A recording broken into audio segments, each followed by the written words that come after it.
Wow. Do you think Bitcoin's popular? I only see one mic up here. I think I should have maybe grabbed one more. Whoops. All right, everyone. Well, we have quite the discussion for you today. And, I wanted to start by sharing just a little piece of history. So last year when we did this conference here in Hong Kong, I got a phone call that said, there's a meeting that's going to happen in 2 weeks at Trump Tower to talk about Bitcoin, and that you have to go buy a suit right away. And so 2 weeks later we went and we made the case for Bitcoin, and that set in motion a chain reaction that now brings Eric to Hong Kong, has put a Bitcoin at 100K. It's kind of been a big deal. Let's go. So I wanted to start. Well, first off, one thing. I get asked by the media all the time, like, does the president only like Bitcoin because he wants to get votes? I'm like, I thought that was the whole point of running for office, is you're trying to get votes, you're trying to do things that are popular. But I think one thing I respect about your dad, who's done an incredible job. By the way, can we just get a round of applause for the President of the United States?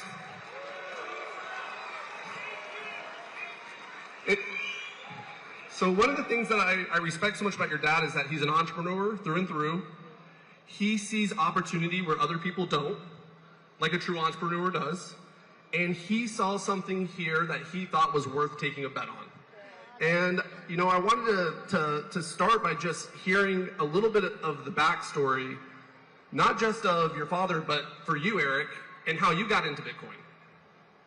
Well, first of all, Hong Kong, we absolutely love you. Thank you for this incredible reception. Look at this place. This is unbelievable. It's off the charts. It's like a rock concert. The hospitality you've shown me since we've come into town has been unbelievable, guys, and I'm truly indebted, and we love it. Which brings me to another special person, David, and he's too humble to say this, but we were getting debanked as a family, and I tell this story every single time I'm on stage, but because my father was a political guy, we were getting debanked by the biggest financial institutions in the United States. I'll never forget it. And all of a sudden, we started meeting all these incredible people in cryptocurrency. One of the people we met was David Bailey. And he asked my dad, he calls my dad one day, and he goes, and I told this story to a different group a minute ago over there, but he called my father and he said, I want you to speak at the Bitcoin conference in Nashville. And my father calls me up, he goes, hey, what do you know about this Bitcoin thing? I mean, obviously I believe in digital assets, but do you think I should speak at it? And I said, absolutely, you have to speak at the conference. And David Bailey was the first person who invited the now President of the United States, before he was president, before in fact the media even gave him a shot at winning, to speak on a stage. And the community, the Bitcoin community, embraced him. The Bitcoin community embraced my father unlike anything I had ever seen before. And I hope that's paid off in spades, because we love this community. We believe in this community. 90% of my time in life is in this community now. It is the greatest asset in the world. And we are changing finance. We are changing modern day banking. We're changing modern day finance. It's the greatest store of value that's arguably ever been created. And guys, I'm telling you, you're going to look back in 3 years and 5 years and 10 years. The people in this room are the true pioneers of the space, and all of it's because of this man right here. And so, David, we love you. We appreciate you. And thank you for starting this journey for a lot of people, including my family and including so many people in this room. Wow. Well, I just want to say, Eric, you are the top diplomat of the Bitcoin Nation. And the Bitcoin Nation is in every country on the planet. This is the Bitcoin Nation. So good job, sir. Let's jump into business, okay? You've dived headfirst into this. You've gotten involved in some entrepreneurial endeavors.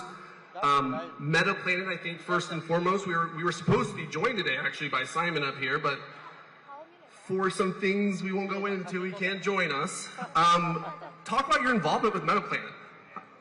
So where is Simon, first of all? He was right here. I saw him a second ago. Where's Simon? Simon, stand up. Woo! Come here. Come do a little victory lap over here. What this guy has done for Bitcoin in Asia is unbelievable. I mean, he is the Michael Saylor of Asia.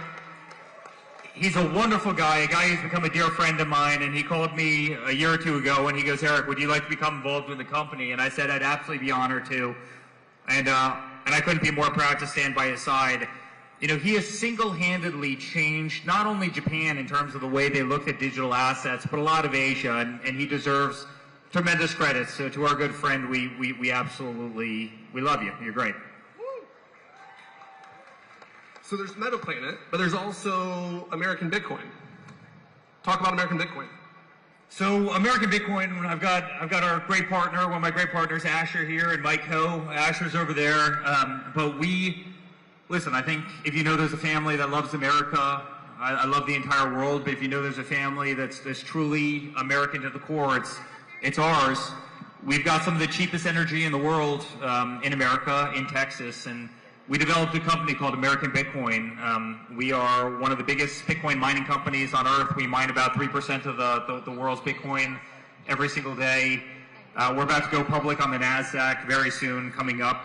And you know, our rough cost per energy per mining a Bitcoin is about $37,000, right? And on an asset that's trading at, what is it today, $112,000, $113,000. And so we're doing the Bitcoin mining game as well as anybody on earth, better than anybody on earth. And at the same time, we're doing kind of a strategy model on the other side. And so we could not be more proud to launch this incredible endeavor. I think we're going to be one of the greatest Bitcoin companies anywhere in the world. But what's so cool is you have this across the board. You've got the Simons leading the way. You've got the Davis leading the way. You've got American Bitcoin that's going to lead the way. You have Michael Saylor with obviously strategy. You know, he's obviously, you know, truly leading the way by what he's done. You've got nation states that are buying the hell out of Bitcoin. You've got Fortune 500 companies that are buying the hell out of Bitcoin. I mean, you've got the biggest families. You've got the biggest companies on earth that believe in this digital store of value. Everybody wants Bitcoin. Everybody is buying Bitcoin. And that's an incredible thing, and that's why I've always said that I really believe in the next several years Bitcoin hits $1 million. There's no question Bitcoin hits $1 million. And when you're in the room with certain people, and I had breakfast this morning with, you know, a couple of the most powerful people in the region in the hospitality space, and you're literally sitting there trying to explain to them what digital currency is, you realize how early we all are to this race, and how big of a benefit that is, right? I hear from people all the time, you know, should I get into cryptocurrency? Did I miss it? Am I too late? And I literally start laughing at them. I go, we haven't even scratched the surface of what Bitcoin is going to be. We haven't even scratched the surface of what digital assets are going to be. This is the time to buy. Volatility is your friend. Buy right now. Shut your eyes. Hold it for the next 5 years, and you are going to do terrifically well. And so it's been so much fun. Guys, it's been so much fun. You know, I didn't tell you I was going to ask you this question, so you may not have an answer off the cuff, but, you know, when I think about who gets in the room with the most interesting, wealthiest, most powerful people in the world, I really couldn't imagine anyone more than the Trump family who is in those rooms. As you've been on this journey, what's the most interesting things you've heard from people? I mean, you're talking to the most powerful families in China, you know, but you've been to many countries to talk about Bitcoin. What surprised you the most? Well, listen, I had one person who runs a major country tell me that they literally take the entire energy supply of a major city in the middle of a winter and use it to mine Bitcoin because that's how much they believe in the asset, right? And so, you know, I'm not going to tell you which country it is or who it was, but what I can tell you is there are sovereign wealth funds who really believe in it. You've got the biggest families who believe in it. You've got the biggest banks that believe in it. You've got accumulators that believe in it. And more, you have retail consumers that are starting to understand it, but not only understand it. I think there's a lot of people who understand what Bitcoin is and what cryptocurrency is, but never really had the access to it, right? Every single day, it's becoming more accessible to the everyday person. It's easier to get. It's starting to be custody at major financial institutions all over the world. The exchanges are getting better and getting more user-friendly. I used to be the guy who, you know, coming out of the hospitality business would yell at the exchanges saying, it's too difficult. You're making it, you know, on DeFi, you're making it too difficult to ultimately buy cryptocurrency, and it's literally holding back the masses. The exact opposite's happening. You know, another thing that I'm working on is a company called World Liberty Financial. But I mean, we're literally trying to get cryptocurrency to the masses. We're trying to bring hospitality to cryptocurrency.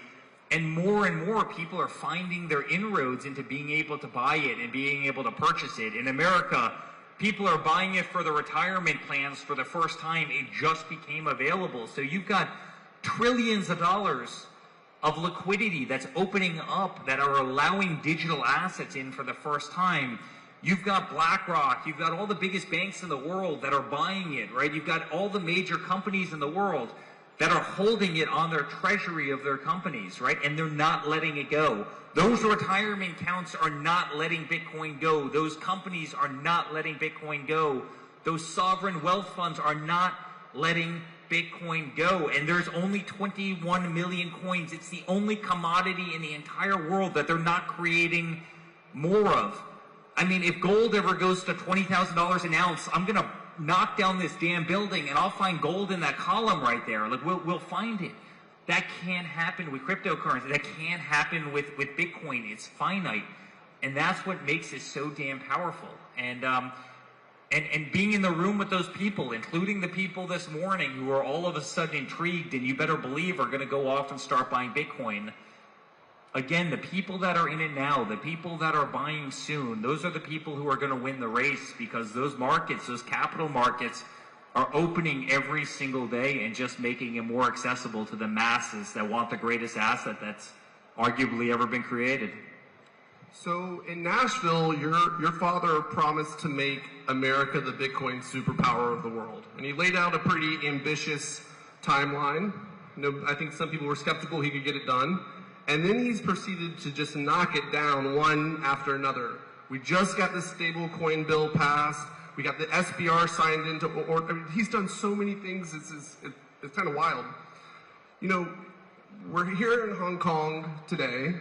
I don't know if it's, you know, if I should say this, but, you know, the other Bitcoin superpower in the world is China. You know, it's one of the biggest markets for Bitcoin, Bitcoin miners, Bitcoin users, Bitcoin held. You know, how do you compare, you know, what America's doing on the policy front and you know, what is coming next, and, you know, where the other Bitcoin superpowers of the world are on their policy side? Well, listen, congratulations to everybody in here, because there's no question that you have made an unbelievable mark on Bitcoin and cryptocurrencies. There's no question that China is man, a hell of a power when it comes to this world and doing it well. By the way, I give the same credit to the Middle East. I mean, the Middle East has really embraced cryptocurrency in a massive way, and they are running fast in that endeavor. And by the way, there's a couple small countries in South America. They don't have the buying power. They don't have the GDP. They don't have the true monetary means. But what's equally as important is they have a hell of a lot of heart and soul, and they believe in it. And so what they lack maybe in terms of monetary resources, they certainly made up for in spirit. But, you know, again, not to try and ever play, you know, one country against another. You know, I do believe, because my father really believes in digital assets, and, you know, he took over from a totally incompetent president. I can say that. Biden was totally incompetent. All of a sudden, he's changed the trajectory of America 180 degrees, and he did so instantly. The second he got into office, he embraced the digital revolution, because he understands that that's the future of finance. And so we went from 0 to 100 instantaneously. I mean, I think in terms of America, I think we've made more progress in terms of digital assets in the last 7 months under his presidency than we probably did in the 10 previous years. And the reality is the entire world is following. So much of the world looks to America to lead the way on so many issues, and then they use that as a little bit of a roadmap to either to emulate or to chart a path, albeit they might diverge slightly. And what he's done has really kind of transformed America, and I really do believe the United States right now is winning the digital revolution only because you have somebody that's so committed to its success, somebody who truly believes, somebody who owned the asset long before that they were president, who saw the vision, but also somebody that had every bank and financial institution so weaponized against them that have forced them in. People always ask me, if the banks hadn't gone after your family, if they hadn't shut down all your accounts, do you think you'd be doing this? And I said, I don't think I'd be here. I think I'd still be building every single hotel around the world and in every market. And by the way, I still do a lot of that. But I don't think I would have fallen into cryptocurrency the same way. It was a combination of them canceling the hell out of us, them coming after us relentlessly simply because my father was in politics, combined with the fact that they were going after all of you. So many people in this room, they were going after you. And guess what? I started meeting some of the greatest people I've ever met in my life who are incredibly honest, who believe in the future, who believe in technology, who are great people, who wanted to build dynamic companies that could, transform the future of life. And they treated you like dogs. They treated you like hell for no reason whatsoever. And they were doing the same to our family. They were doing the same to us. And so, they often say kind of the enemy of your enemy is actually your friend. That's how the Trump family became friends with his community. The enemy of your enemy actually became your friend. And, as you talk to these people, you realize how brilliant they were. As you talk to these people, you realize how antiquated the old financial system was, right? At 4:59 on a Friday afternoon, you can no longer send money until the next Monday, which if you're very lucky, might actually get to the intended recipient by Monday afternoon or Tuesday. That's not the modern world. Give me a break. That's not, finance has to be 24/7, 7 days a week. That's what people expect. That's what people demand. And we're changing that every single day. And so the road's been beautiful. The road's been something I would have never guessed in my wildest dreams. If David could have brought me back 10 years, no way would I ever have thought I would have been here. But it's also probably been the most rewarding venture of my entire life. So your father's put Bitcoin on the global stage, and I have this perspective that money bounds people together, and so the Bitcoin nation, no matter where you live in the world, there's a common bond. And I think there's a big future for Bitcoin as it comes to diplomacy. And so I got a question this morning that I wanted to ask you in that regard from a CNN journalist that's here. Your father and President Xi are going to be sitting down to talk at some point soon. Is Bitcoin going to be one of the topics they talk about? Never really expected that question. I don't know if they. Hey, listen, I would certainly love them to talk about Bitcoin because it's certainly something I'm passionate about. I think they've probably got larger things to talk about. But hey, that would be my question. That'd be my instant question. Talk about Bitcoin. I think I just want to throw an idea out there. I mean, maybe we could pay tariffs in Bitcoin going forward. I think that'd be a great idea. That's interesting.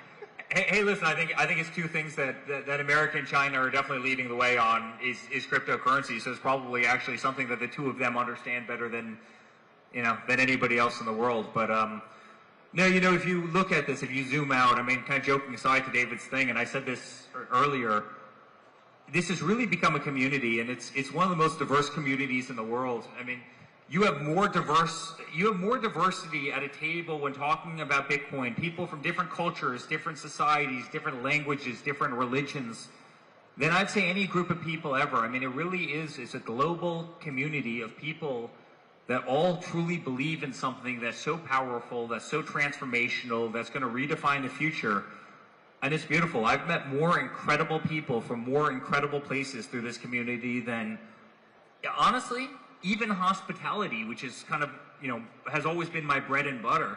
It's kind of hard to believe that this group, so many of the people you'll see in this room, you'll see at the next conference in Miami, you'll see them at the next consensus conference in Toronto, you'll see them in Abu Dhabi, and you'll see them everywhere in between. This is truly a global community, and I really believe that's great for humanity. That's number one.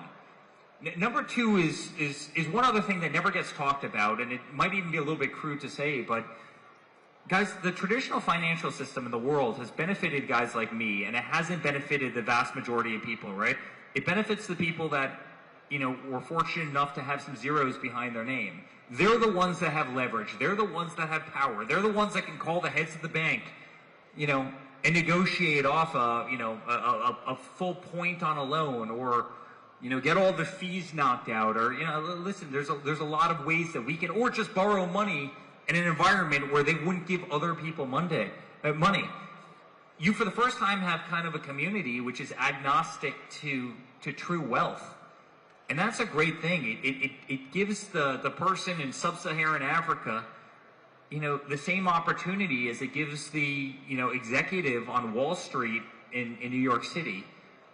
And that should never be forgotten. It's the first time in any kind of finance, probably in the history of the world, where there is no kind of disparity between socioeconomic classes, and that should really be cherished.